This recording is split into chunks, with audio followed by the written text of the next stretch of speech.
How's it going, everybody? You know who it is. My name is Sanwoo, and in today's video I'm gonna give you a quick rundown of the Qubit Electronics Data Bender. In this patch I'm gonna try to give you a quick rundown of Data Bender's micro mode, which is the more advanced way of using Data Bender, but actually it's not too complicated at all. So let's get started. I'm gonna play a sample that contains drums and melody, so a whole beat through Data Bender. And right now you can't actually hear what Data Bender's doing because the mix knob is all the way to the left. If I turn it over here, you can hear what Data Bender's doing. But for now I'm gonna turn it counterclockwise again, because I can also set this to be 100% wet by pressing the freeze knob right here, or the freeze button. And that means this will turn automatically all the way clockwise, internally obviously.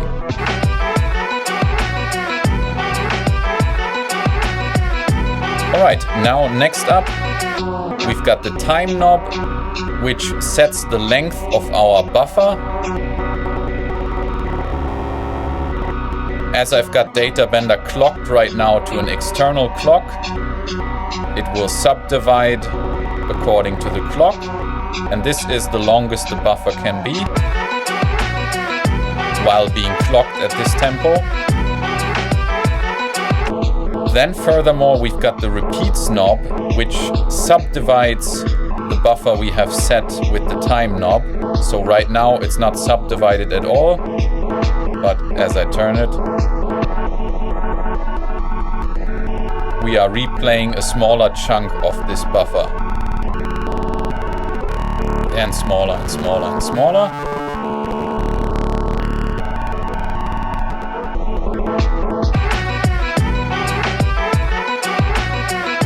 Now, of course, you might wonder, how do you determine which chunk of the buffer is replayed when we're doing this? And we can do this by using the break parameter.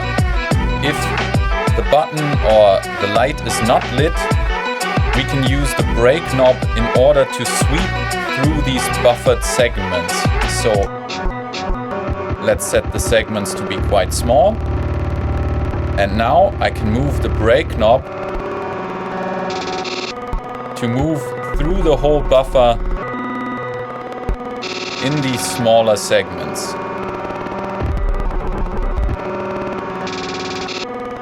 So you can actually really pinpoint what part of the buffer you want to freeze and glitch out. If the break light is blue, this knob will determine how many audio dropouts there are. If it's all the way to the right, you mainly get audio dropout. If it's in the middle, I believe it's 50-50 between audio and no audio. And all the way to the left, you only get a very short dropout, or none at all, I don't know. Either way, I'm gonna turn the brake light off again, because I find it more interesting for our uses now. Next up, we've got the bend parameter. This pitches our buffer down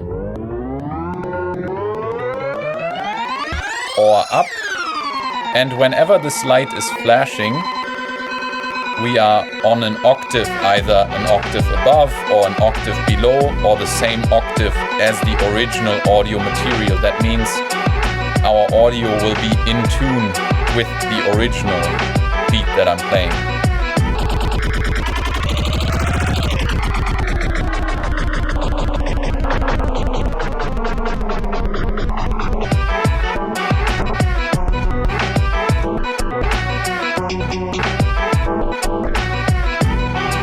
And the cool thing is, by pressing the bend button, I can decide whether or not I want the audio in the Data Bender to be played forward or backward. So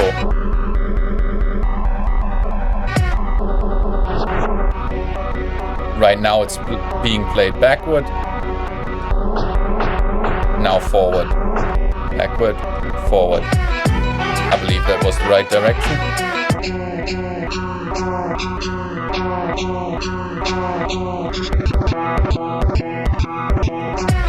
So that's pretty cool. You can also control this with the gate input for the bend parameter, so you can change between playing it forward and backward. And I think that pretty much covers most of it already. So these are, I would guess, the most important parameters. And then the corrupt parameter can do different things depending on which mode you have set it to. Let me speed this up a little.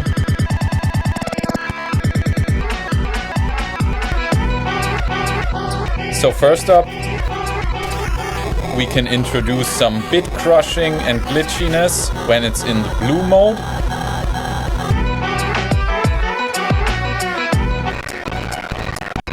Next mode is some, I believe, distortion, is it?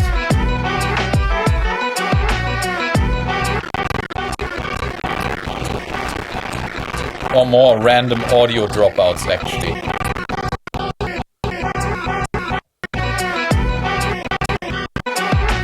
Then we've got the yellow mode, which is distortion or saturation, depending on how far you turn it up. It can get very nasty. Next up, we've got the DJ style filter.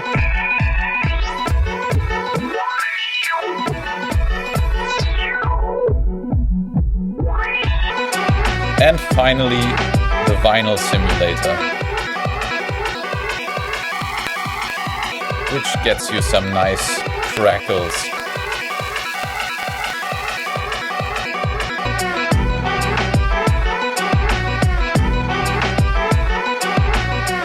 So, as you can see, pretty easy to understand actually. There are some more shift functions and so on, which why not get into those as well. So I hold the freeze parameter. First I turn this off. Shift and time gives us a smoothing to the edges of the repeats, so it's just not as harsh. For beat-oriented stuff, I like to turn that off, but if you want to do more ambient stuff, turn it to the right maybe.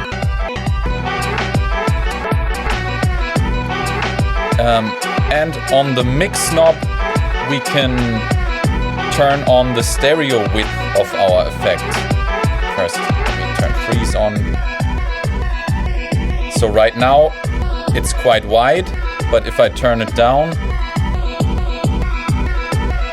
you can see the effect is very much in the middle. Let's turn it back to stereo width.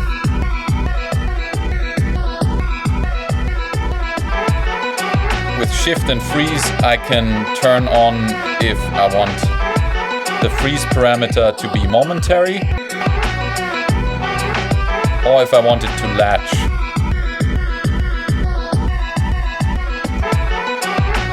I want it momentary for now. I don't even quite remember what shift and time does right now. Let's try it out. Ah, yeah, that's how bright the lights are, which I recommend turning down all the way for sure. Data Bender can get really wild once you play with its modulation inputs, and in my opinion, it really shines when combined with a module like TP8 by XO Devices, which allows you to take modulation sources from all over your rack and mix and match them with the touch of your finger. And as you can tell, this allows you to very organically change the parameters of the Data Bender right here. And it's just so much fun to play with, and you can get different mixes of modulation sources depending on where you touch the touch plates and how much pressure you apply. And this allows me to really play the modulation in this patch, and is just super fun in my opinion.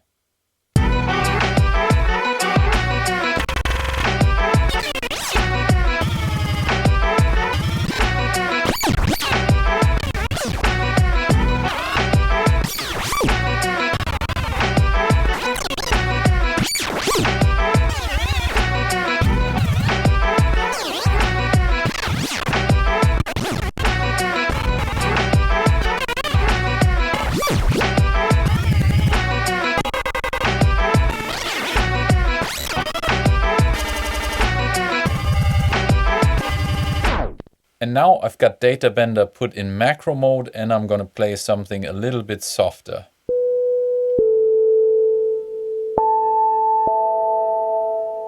First up, I'm gonna put a gate input into the freeze input of the Data Bender. So with every other note, my mix will be completely wet, meaning we're only gonna hear Data Bender, and then it switches back and forth from note to note.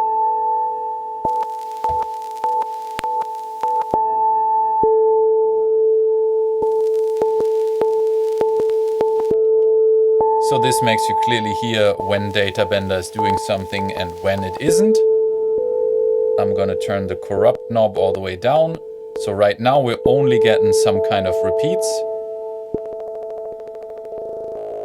Again, I can change how short these repeats are with time and the repeats knob. Now let's engage the bend mode, which now does various things. So it will change the octave at which my sound is playing, as well as changing whether it plays forward or backward.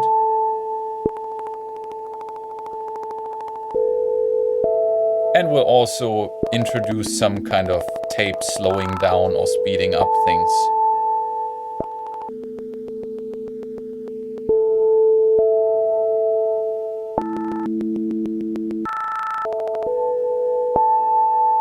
Maybe we modulate this parameter a little bit.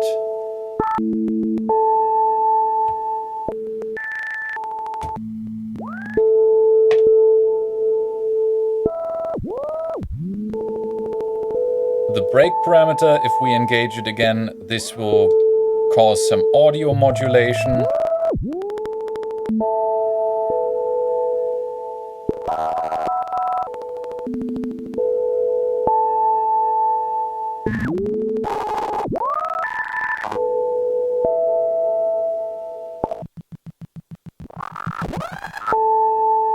Depending on how far you set it, it's either just simple dropouts or real audio rate modulation.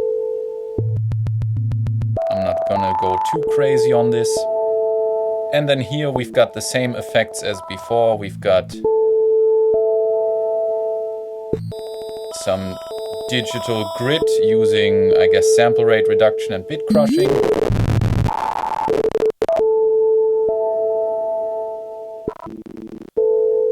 More weird dropouts, distortion.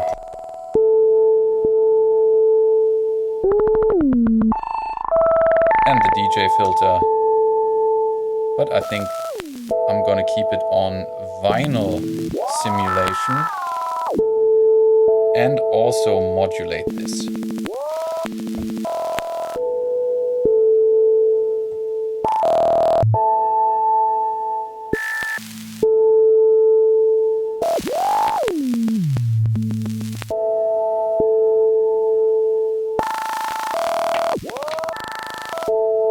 And now let's make this a little bit softer by giving the glitches some smoothing around the edges.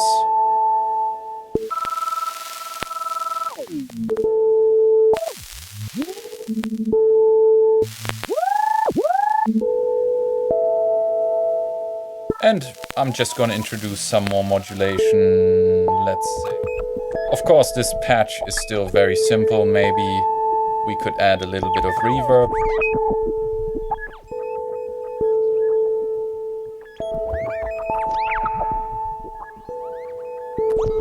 A little bit of delay.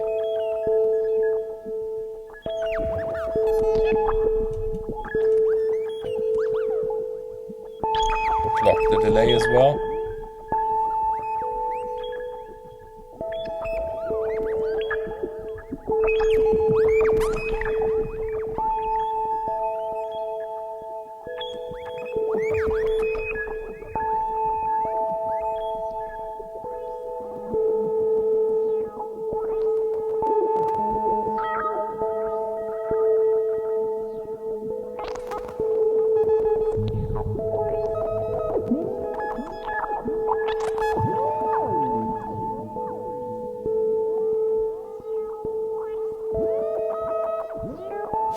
as you can hear in this example, although the data bender is harsh and glitchy by design, it does indeed work for softer ambient music as well.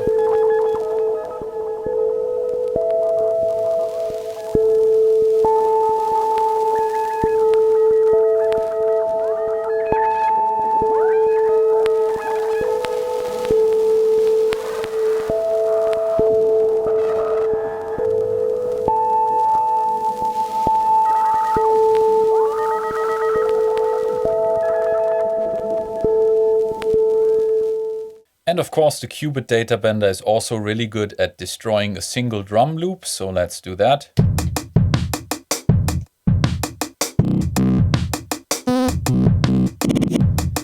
Let's automate this process. First, I'm gonna let it freeze on time. And then modulate the bend parameter with a sample and hold LFO.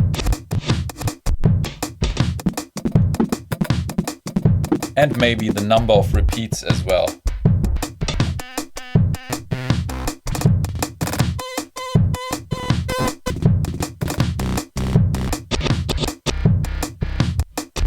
And let's also modulate the corrupt parameter with a sample and hold.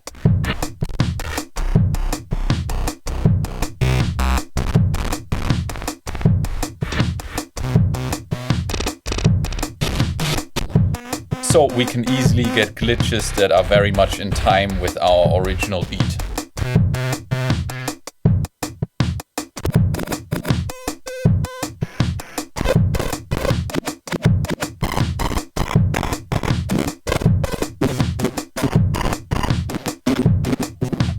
Maybe I'm gonna turn the break effect on and off with a gate signal.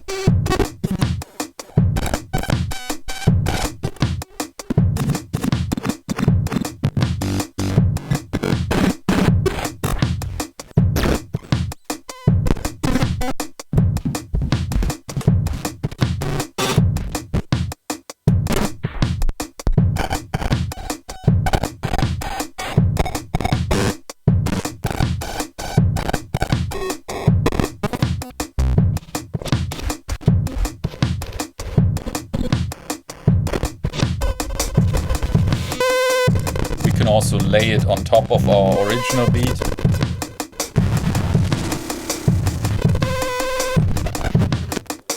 Or only have it appear when the freeze is triggered.